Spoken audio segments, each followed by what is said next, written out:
everyone, and welcome back to another round of Mom Q&A with Mama's Uncut, where we talk about parenting, motherhood, relationships, and so much more based off of your anonymous questions. Again, we got Lisa and Mindy. Hey, guys. Hello. Hello, everyone. Let's get started, shall we? Can your man have a female friend, a coworker that he talks to daily, not just at work? I have insecurities due to being cheated on previously, so I have my guard up. But apparently she asked him if I know about them talking a lot, so I'm not quite sure how to take that. I want so bad to be okay with them because he seems to like her for a friend, but I can't seem to let myself be okay with it. How would you handle this? I have opinions on this. Lisa, do you have Oh, you go ahead and go first. I'm curious what you're thinking. I definitely have opinions on this. So I think, so I have a lot of guy friends who are married, and I think if it's like a transparent and inclusive thing, right? Like if you know your boyfriend or husband invites this person around or like over for dinner so that you can get to know them too, that feels like there's nothing to hide. And because I do think guys and girls can be friends, and I have plenty of guy friends where it's nothing but totally platonic.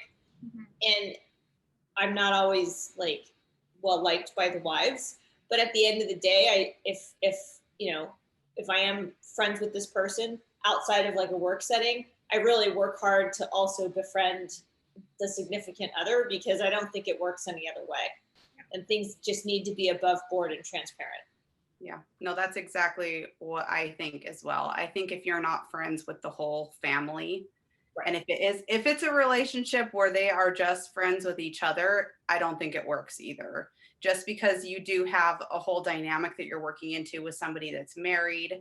I would feel the same way if it was a friendship with a man. For me, I think you need to be friends with everybody, and you need to like be on board with having that be part of the whole dynamic.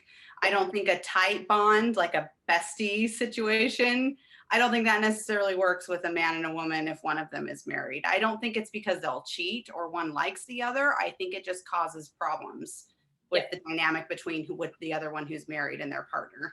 Well, okay, but presumably your bestie is your significant other in your relationship.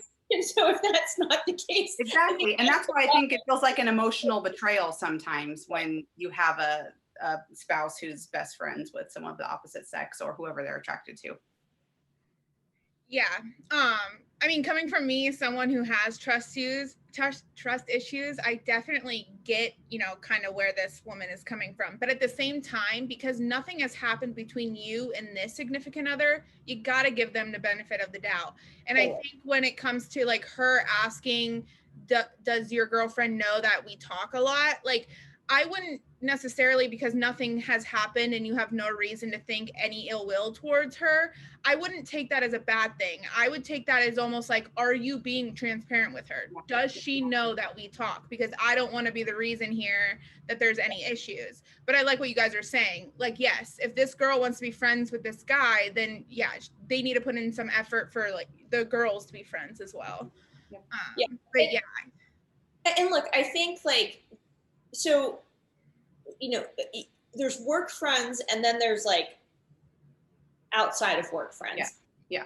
I think if they go get a cocktail after work or whatever to blow off some steam after a crappy day at work, there's plenty of guys that I would do that with and not necessarily, tell home that was going on. But it's also like very work related, right? Yeah. I'm not texting them outside of work. Dynamic. Yeah. It's very limited in scope and capacity to just like hanging out in a not necessarily a work function, but compressing after the work day though. Yeah. And normally there's other people there. Together. Yeah. So there's a couple people, enjoying that time. But even if it's just you and this other person one-on-one, if it's a drink and you go home, or a drink or two and you go home, like that for me is totally in bounds, and you don't need to necessarily ask permission from the other side. But if it goes beyond sort of that realm into the, you know, we're texting in off work hours and stuff, and we're texting about like, you know, much more personal stuff, then I do think you've got to bring everyone together. Yeah. All right. Well, that's all we got for you guys. We'll see you next week.